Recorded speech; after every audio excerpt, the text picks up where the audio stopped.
గోవింద హరి గోవింద గోవింద హరి గోవింద గోవింద గోవింద గోవింద గోవింద గోవింద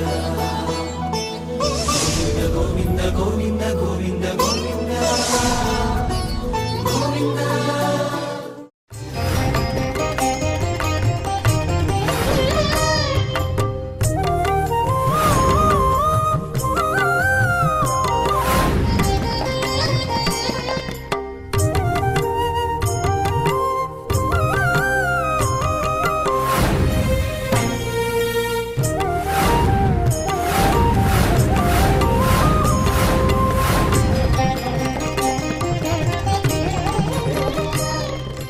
ఓం నమో వెంకటేశాయ. గురుర్బ్రహ్మా గురుర్విష్ణు గురుర్దేవో మహేశ్వర గురుః సాక్షాత్ పరం బ్రహ్మ తస్మై శ్రీ గురవే నమః. జటిలం చీరవసనం దండకారణ్యవాసినం మునివేషధరం ధ్యాయేత్ అరణ్యే కాండ ఉత్తమే.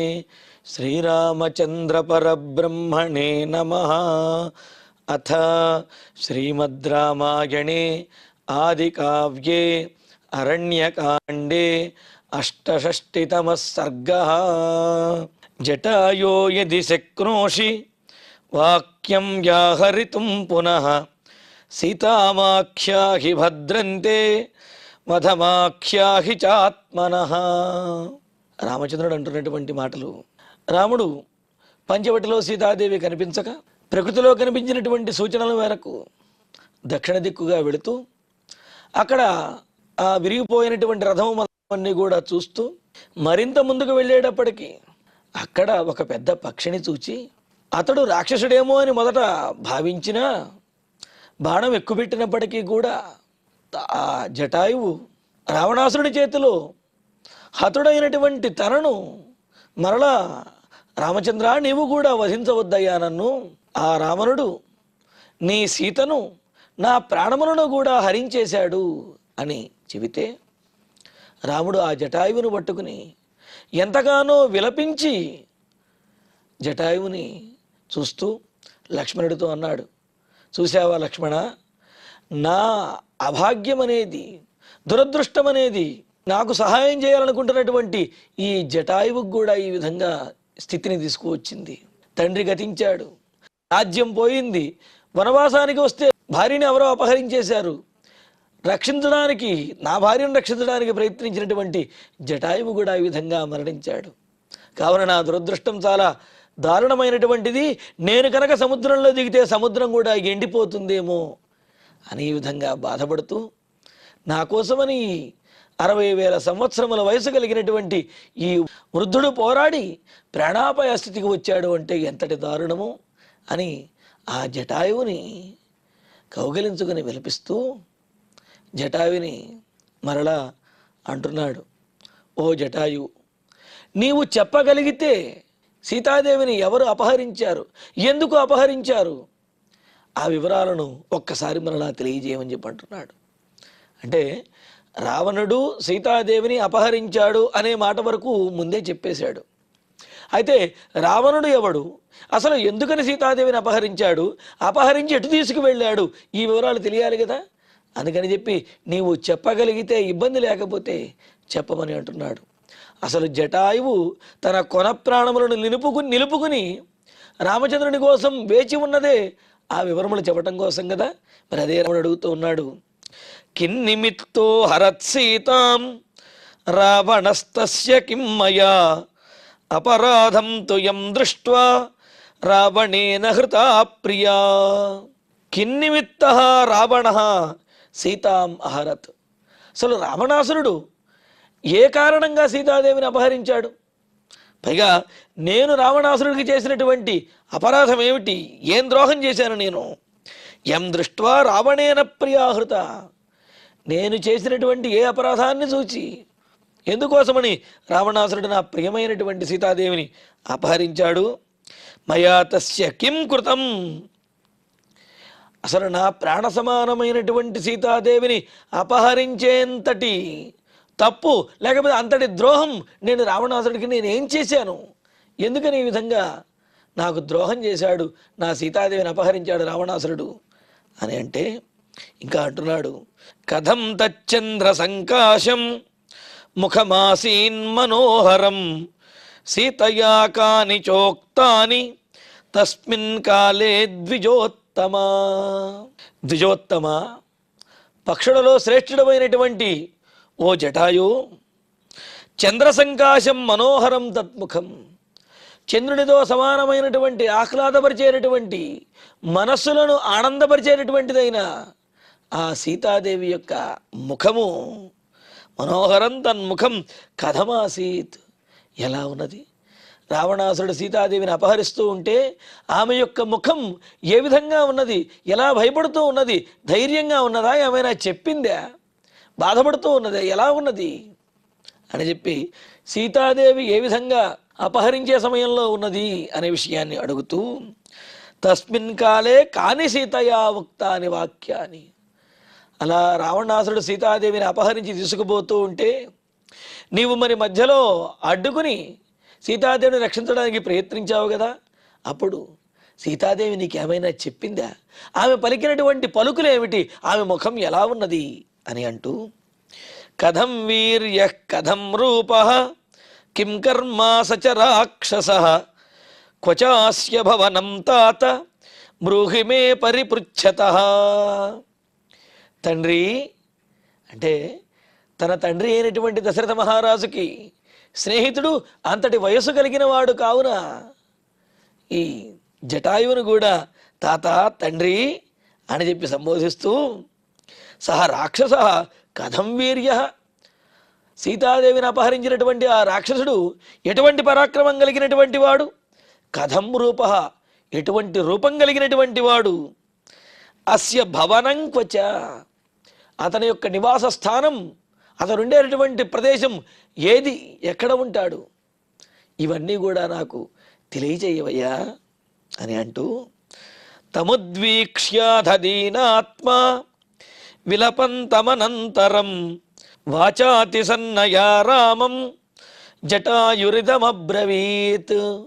ఇంకా రాముడు ఇంతగా జటాయువు దగ్గర ప్రాధేయపడుతున్నట్లుగాను, అలాగే జటాయువు చెప్పలేని స్థితిలో ఉన్నాను కావున జటాయువుని చెప్పమని అడగటం కూడా మరి సముచితం కాదేమో అని అలాగే రామచంద్రమూర్తి భావిస్తూ బ్రతిమిలాడుతున్నట్లుగా ఇలా అడుగుతూ బాధపడుతూ ఉంటే, అథ దీనాత్మా జటాయు, ప్రాణావసాన పరిస్థితిలో ఉన్నటువంటి దీనమైన స్థితిలో ఉన్నటువంటి ఆ జటాయువు అనంతరం విలపంతం తం రామం దృష్ట్వా, ఇంకా ఎడతెరిపి లేకుండా అలా విలపిస్తూ ఉన్నటువంటి వాడైన రాముడిని చూసి, అంటే జటాయువును చూచేటప్పటికీ రాముడి యొక్క బాధ, ఆ శోకము ద్విగుణీకృతమైంది అనుకున్నాం.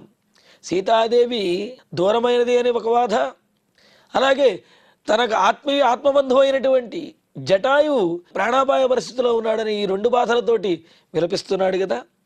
అటువంటి రామచంద్రుణ్ణి చూచి అతి సన్నయా వాచ, చాలా వినిపించినటువంటి చాలా తక్కువ శబ్దంతో, అంటే జటాయువుకి మాట్లాడేంతటి శక్తి కూడా పూర్తిగా లేదు.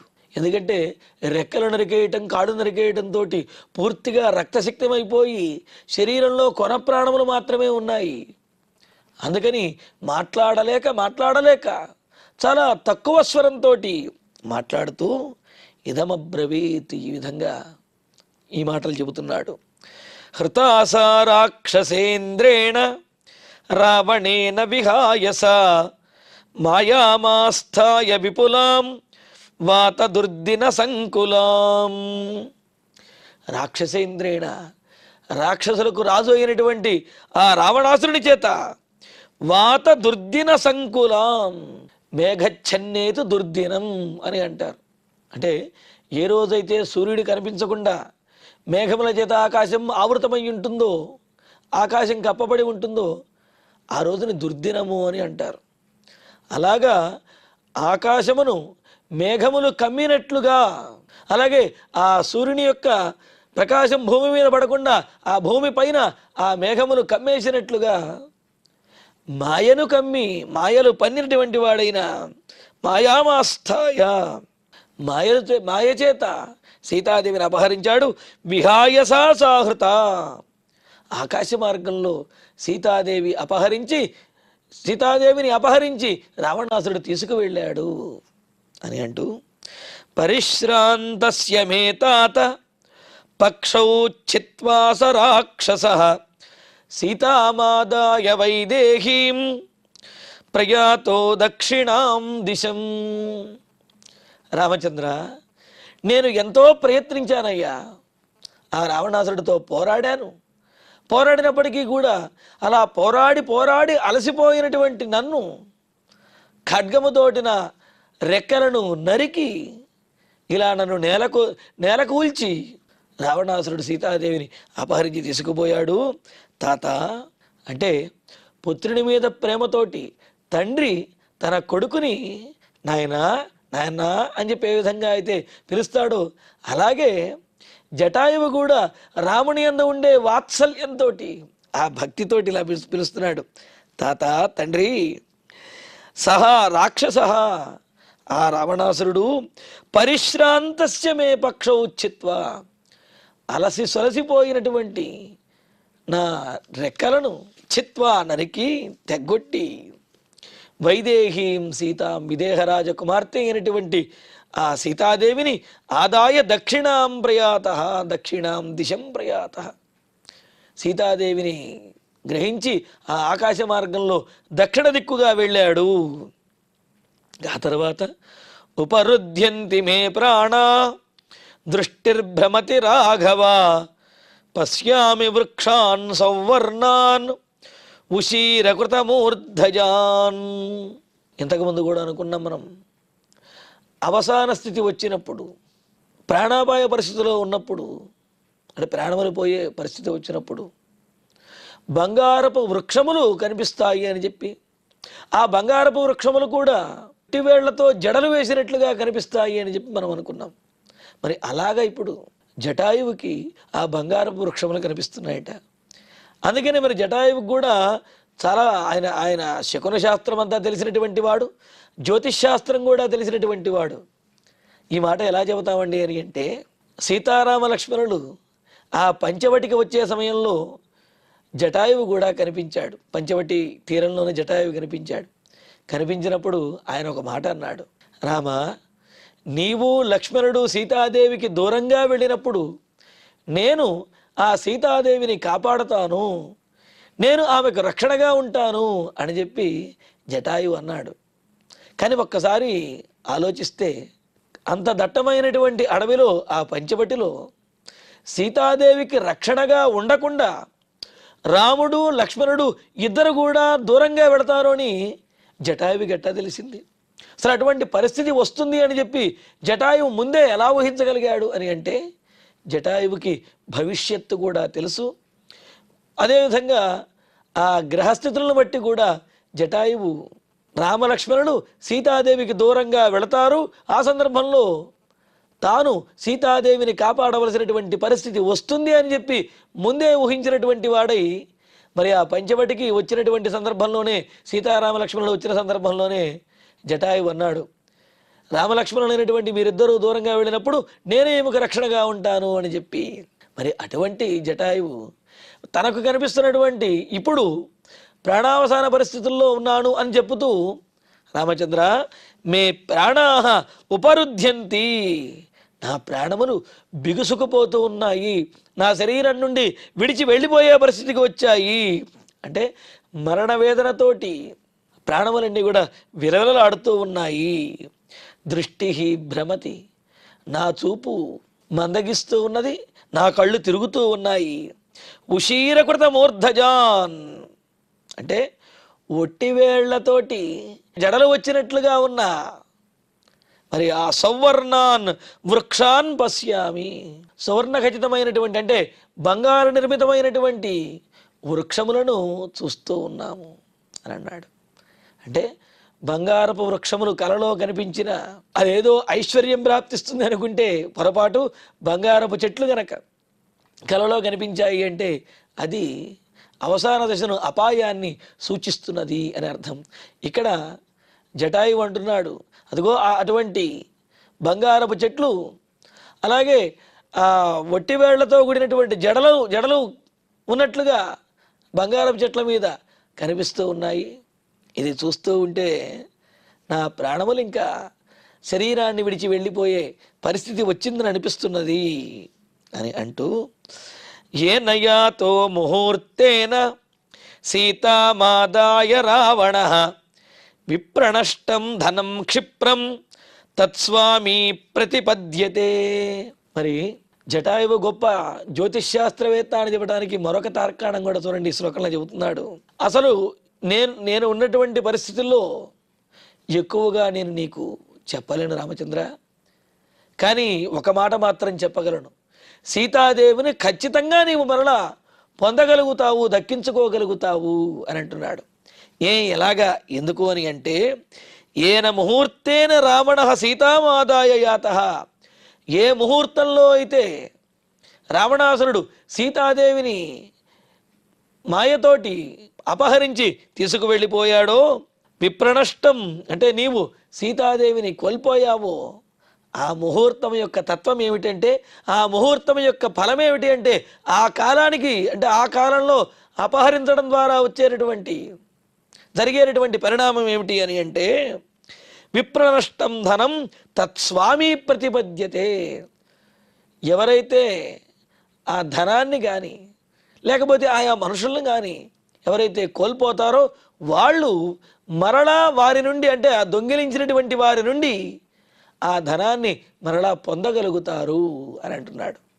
అంటే ఇక్కడ జటాయువు చెబుతున్నది, రావణాసురుడు సీతాదేవిని అపహరించినటువంటి సమయం ఏదైతే ఉందో ఆ సమయంలో ఉన్నటువంటి ముహూర్తాన్ని బట్టి చూసినట్లయితే, ఆ సమయంలో అపహరించినప్పటికీ కూడా ఆ అపహరించబడినటువంటి వస్తువుని కానీ వ్యక్తిని కానీ వారి యొక్క స్వామి అంటే యజమాని ఎవరైతే ఉంటారో మరలా పొందుతారు.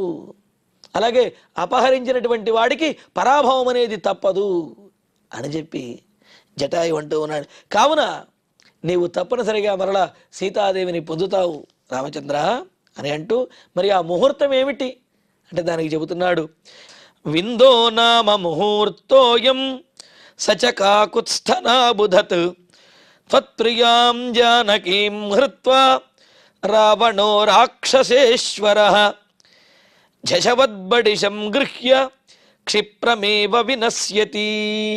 ఆ ముహూర్తం ఏమిటి? ఆ ముహూర్తంలో అపహరించబడినటువంటి వస్తువు మరలా ఆ యజమానికి ఖచ్చితంగా చేరుతుంది అని చెబుతూ ఆ ముహూర్తం ఏమిటో చెబుతున్నాడు. కాకుత్స్థ అయం విందో నామ ముహూర్త. ఆ ముహూర్తమే వింద అనే పేరు కలిగిన ముహూర్తం. దానిని విజయ ముహూర్తము అని కూడా అంటారు. ఆ వింద అనే ముహూర్తానికి అర్థం చెబుతూ, నష్టం ధనం విందతి లభతే అస్మిన్ ఇది వింద.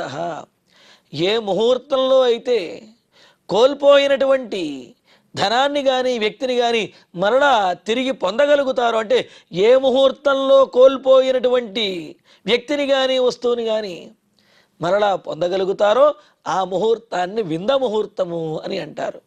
అసలు దానికి పేరు అందుకనే అలా వచ్చిందిట. విందతే ధనం లభతే అస్మిన్ ఇది వింద అని చెప్పి అన్నారు. అటువంటి వింద ముహూర్తంలో నీవు సీతాదేవిని కోల్పోయావు కావున, రావణాసుడు సీతాదేవిని అపహరించాడు కావున మరలా నీవు రావణాసుడి దగ్గర నుంచి నీ సీతాదేవిని దక్కించుకుంటావు అని అంటూ, సచ రావణ నాబుధతు. రావణుడు ఈ విషయం తెలుసుకోలేడు, రావణాసుడికి ఈ విషయం తెలియదు. అందుకనే ఆ ముహూర్తంలో వింద ముహూర్తంలో సీతాదేవిని అపహరించాడు. అంటే వింద ముహూర్తంలో చేసినటువంటి దొంగతనం గనక చేసినట్లయితే వారు పట్టుబడిపోతారు. అలాగే కోల్పోయినటువంటి వారు తమ ధనాన్ని ఆ వ్యక్తులను వారు పొంది తీరుతారు అని చెప్పి అంటూ, నాబుధతు రావణాసుడికి ఈ విషయం తెలియక ఆ వింద ముహూర్తంలో సీతాదేవిని అపహరించాడు. త్వత్ప్రియాం జానకీం హృత్వా బడిశంగృహ్య జశవతు వినశ్యతి. ఇలాగా రావణాసురుడు ఎరను పొందుదామనే ఆశతోటి గేలమును మింగినటువంటి చేపలాగా గేలమును మింగినటువంటి చేప ఏం చేస్తుంది? గేలాన్ని మింగేసి కొంత దూరం అయ్యో నాకు ఎర దొరికేసింది, ఆహారం దొరికింది అని చెప్పి గేలాన్ని కూడా మింగి కొద్ది దూరం కాస్త ముందుకు వెళ్ళేటప్పటికీ ఆ గేలం గుచ్చుకుని బిగుసుకుపోయి మరలా ఆ వేటగాడి దగ్గరికే రావాల్సి వస్తుంది. వేటగాడు గేలంతో ఆ చేపను లాగేస్తాడు. అలాగే రావణాసురుడు నీ ప్రేయసి అయినటువంటి సీతాదేవిని ఎరకు ఆశపడి గేలములో చిక్కున్నటువంటి చేపలాగా సీతాదేవి కోసం ఆశపడి నీకు రావణాసురుడు చిక్కుతాడు, నీ చేతిలో హతుడై మరణిస్తాడు, నీకు సీతాదేవి ఖచ్చితంగా లభిస్తుంది అని చెప్పి అంటూ జషవతు వినశ్యతి, గేలమును మింగినటువంటి చేపలాగా రావణాసురుడు కూడా ఖచ్చితంగా నశించి తీరుతాడు అని చెప్పి అంటున్నాడు.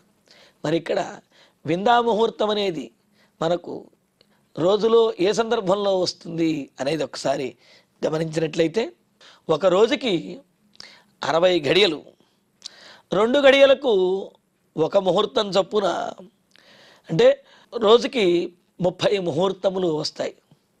ముహూర్తము అంటే కనుక 48 నిమిషాలు, 45 నిమిషాల కాలం అన్నమాట. అలా చూసుకున్నట్లయితే పగటిపూట 15 ముహూర్తములు, అలాగే రాత్రిపూట 15 ముహూర్తములు వస్తాయి. వస్తే అంటే ఒక ముహూర్తం 45 నిమిషాలుగా అనుకున్నట్లయితే మొత్తం రోజుకు ఉన్నటువంటి 30 ముహూర్తాల్లో 15 ముహూర్తాలు పగలు, 15 ముహూర్తాలు రాత్రిపూట ఉంటాయి. అలా ఉన్నటువంటి వాటిలో పగటి ముహూర్తములలో 11వ ముహూర్తము విజయ ముహూర్తము, లేకపోతే వింద ముహూర్తము అని అంటారు. ఆ ముహూర్తాలు చూడండి. రౌద్రం, శ్వేతం, మైత్రం, సారభటం, సావిత్రము, వైశ్వదేవము, గాంధర్వం, కుతపము, రౌహిణము, తిలకము, విజయము, నైరుతము, శంబరము, వారుణము, భగము అని చెప్పి ఈ విధంగా పగటిపూట ఉన్నటువంటి 15 ముహూర్తములు. ఈ 15 ముహూర్తములలో 11వ ముహూర్తం ఆ విజయ ముహూర్తం, దానినే విందా ముహూర్తం అని అంటారు. ఆ ముహూర్తంలో రావణాసురుడు సీతాదేవిని అపహరించి తీసుకువెళ్ళాడు. కావున ఆ ముహూర్తంలో కోల్పోయినటువంటి వాటిని మరలా ఆ యజమాని ఖచ్చితంగా పొంది తీరుతాడు అని జ్యోతిష్ శాస్త్రం చెబుతున్నది. కావున మరి ఆ వింద ముహూర్తంలో రాముడు సీతాదేవిని కోల్పోయాడు, కావున మరలా ఆ సీతాదేవిని పొందగలుగుతాడు అని జటాయువు చెబుతూ, ఈ విషయములు తెలియనటువంటి రావణాసురుడు ఆ వింద ముహూర్తంలో సీతాదేవిని అపహరించి తప్పు చేశాడు. కావున అతడు నీ చేతిలో మరణిస్తాడు, నీకు సీతాదేవి తప్పనిసరిగా మరలా లభిస్తుంది అని చెబుతూ, నచత్వయా వృధా కార్య జనకస్య సుతాం ప్రతి వైదేహ్యారంస్యసే క్షిప్రం హత్వా తం రాక్షసం రణే.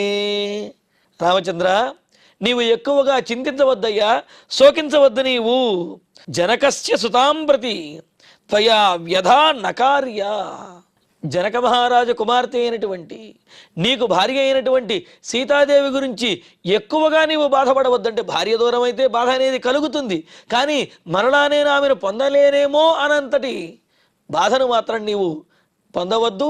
ఎందుకంటే సీతాదేవిని ఖచ్చితంగా నీవు మరలా పొందగలుగుతావు, ఆమె నీకు దక్కుతుంది. నచకార్య త్వం రణేతం క్షిప్రం హత్వా వైదేహ్య రంస్యసే, నీవు యుద్ధంలో రావణాసురుని వధించి త్వరలోనే మరలా ఆ సీతాదేవిని దక్కించుకుంటావు, సీతాదేవితో పాటు ఆనందంగా గడుపుతావు. కావున రామచంద్ర, నీవు సీతాదేవి లభించదేమోనని చెప్పి చింతించవద్దు, సీతాదేవి నీకు ఖచ్చితంగా లభిస్తుంది, నీవు రావణాసురుణ్ణి వధించి తీరుతావు అని చెప్పి జటాయువు తాను రావణాసురుడితో యుద్ధం చేసినటువంటి విషయాన్ని, రావణాసుడు సీతాదేవిని అపహరించినటువంటి తీరుని, ఆ అపహరించినటువంటి కాలాన్ని, ఆ కాలంలో ఆ ముహూర్తంలో అపహరించడం ద్వారా మరలా సీతాదేవి రాముడికి దక్కుతుంది అనే విషయాన్ని, అందువలన చింతించవద్దు అని చెబుతూ రాముడిని సాంత్వనపరుస్తూ ఉన్నాడు. ఇది జటాయువు యొక్క గొప్పతనం. తాను ప్రాణములు పోయే పరిస్థితిలో ఉన్న రాముడిని ఓదార్చుతూ రాముడికి ఆనందాన్ని కలుగజేయాలని చెప్పి జటాయువు మాట్లాడాడు. జటాయువు ఈ విధంగా చెబుతూ ఉన్నాడు. మరి ఆ తర్వాత జటాయువు ఏ విధంగా ప్రాణములను విడిచిపెట్టాడు, రాముడు ఎలాగ జటాయువుకి మోక్షాన్ని అనుగ్రహించాడు, ఈ విశేషాలను తరువాతి ప్రవచనంలో తెలుసుకుందాము. ఇక ఇప్పుడు శ్లోకాలను పారాయణ చేసుకుందాము.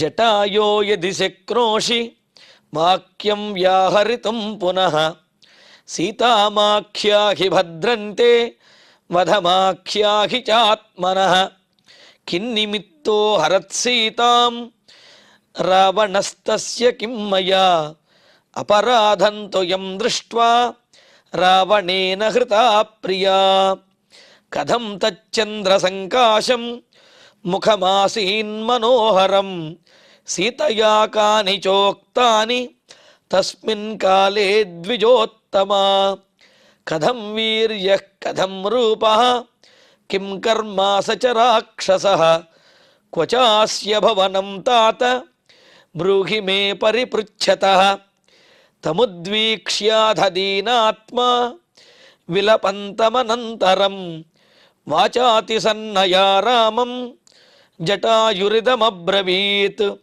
హృతా రాక్షసేంద్రేణ రావణేన విహాయ సా మాయామాస్థాయ విపులాం వాతదుర్దిన సంకులాం పరిశ్రాంతస్య మే తాత పక్షౌ ఛిత్వా స రాక్షసః సీతామాదాయ వైదేహీం ప్రయాతో దక్షిణాం దిశం ఉపరుధ్యంతి మే ప్రాణాః దృష్టిర్భ్రమతి రాఘవ పశ్యామి వృక్షాన్ సౌవర్ణాన్ ఉషీరకృతమూర్ధజాన్ ఏన యాతో ముహూర్తేన సీతామాదాయ రావణః విప్రణష్టం ధనం క్షిప్రం తత్స్వామీ ప్రతిపద్యతే విందో నామ ముహూర్తోయం సచ కాకుత్స్థనాబుధత్ త్వత్ప్రియాం జానకీం హృత్వా రావణో రాక్షసేశ్వరః ఝషవద్బడిశం గృహ్య క్షిప్రమేవ వినశ్యతి న చ త్వయా వ్యధా కార్య జనకస్య సుతాం ప్రతి వైదేహ్యారంస్యసే క్షిప్రం హత్వా తం రాక్షసం రణే. ఇత్యార్షే శ్రీమద్ రామాయణే ఆదికావ్యే అరణ్యకాండే అష్టషష్టితమే సర్గే ఏకాదశ శ్లోకాః. ఇక ఇప్పుడు క్షమాప్రార్థన మంగళాంతంగా ఈనాటి ప్రవచన పారాయణ కార్యక్రమాన్ని పరిపూర్ణం చేసుకుందాం. యదక్షరపదభ్రష్టం మాత్రాహీనం తు యద్భవేత్ తత్సర్వం క్షమ్యతాం దేవ నారాయణ నమోస్తుతే. కాయేన వాచా మనసేంద్రియైర్వా బుద్ధ్యాత్మనా వా ప్రకృతే స్వభావాత్ కరోమి యద్యత్ సకలం పరస్మై నారాయణాయేతి సమర్పయామి. శ్రియః కాంతాయ కళ్యాణ నిధయే నిధయేర్ధినాం శ్రీవేంకటనివాసాయ శ్రీనివాసాయ మంగళం.